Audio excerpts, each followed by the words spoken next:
On page 143 of Paperbacks from Hell, Grady Hendrix explains what this week's movie is all about.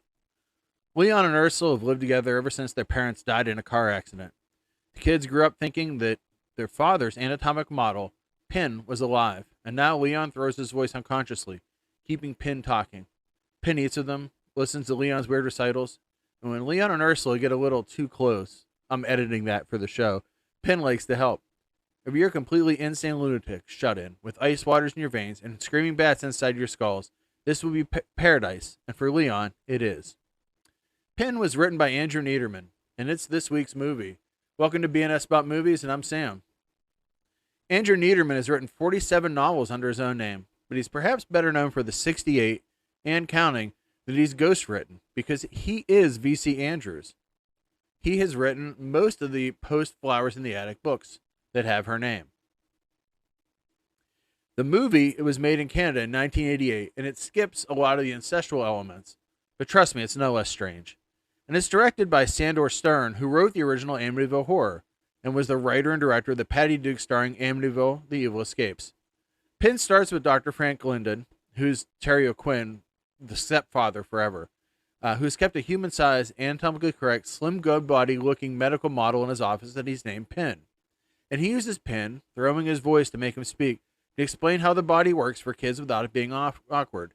The real doctor is very cold and distant with everyone, but Pin seems warm and kind. It allows him to kind of be somebody he isn't. Now, his son Leon has problems. Today, we'd say he has mental illness, which isn't helped by his domineering mother, who doesn't allow him to play outside or bring friends home. Pin, therefore, ends up being his only friend in the whole world. Imagine his shock when he goes to visit Pin one day at his father's office and catches the nurse getting horizontal with Pin.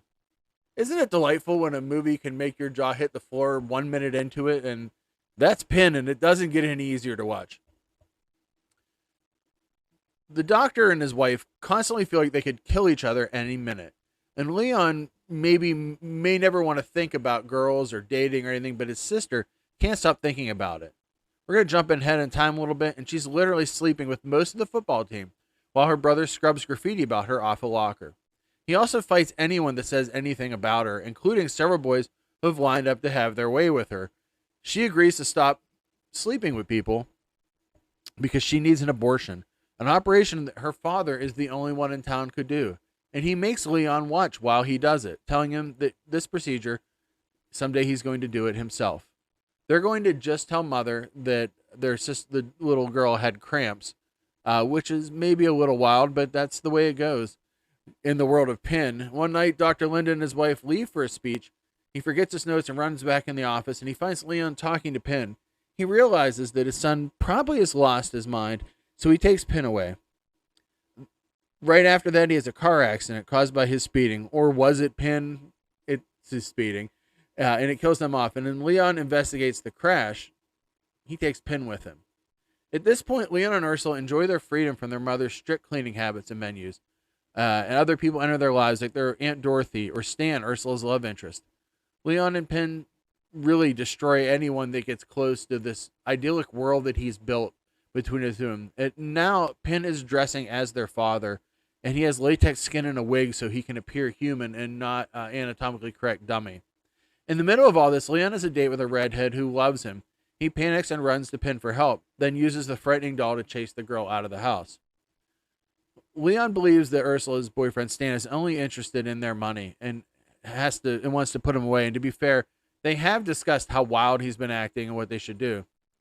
You know, I've dated a lot of strange women in my time before I got married, and I never had to meet the doll friend of a girlfriend's brother, somehow amazingly. I did have to walk through a party at a cult house and babysit the brother of a girl I was trying to go out with who was on the spectrum and only wanted to discuss very specific types of helicopters. The things you do when you're young. Anyway, Pin tells Leon how to dispose of Stan, but he's interrupted by Ursula, who's on her way home from her library job. She finds blood on the carpet, which is Stan's, and she starts to run. Leon blames Pin, who flips out on him, telling him that he has never lied for him or to him. His sister returns with an axe, and the screen goes white, and we might not know what happens. Spoiler warning here. If you want to find out what happens in Pin, which you can find on gray market sources, it's on YouTube. Has never come out on Blu-ray. Why, I don't know. This really feels like a Vinegar Syndrome release waiting to happen. Anyway, spoiler space finished. Stan's alive, and he's still with Ursula. She comes home to see Penn, who asks whether or not he's seen Leon. She goes, no. It's revealed that Ursula has destroyed the doll, but now Leon has completely become Penn. He is the doll. So Penn is one of the strangest movies you're ever going to see. It's relatively bloodless. It has a little bit of adult content, but not that much. But it's just shocking. It is very much a movie like The Baby, where you're like, who made this? What is the audience? What do they want people to get out of it? It's awesome. The book is even crazier, but I definitely recommend you check out Penn. And if you work for Vinegar Syndrome or Severin or a label like that, let's get this movie out there. Let's warp more minds with it. I'm Sam. Thanks for listening to B&S About Movies. You can reach the site at bnsaboutmovies.com. And if you want to reach out to me, I'm bnsaboutmovies@gmail.com.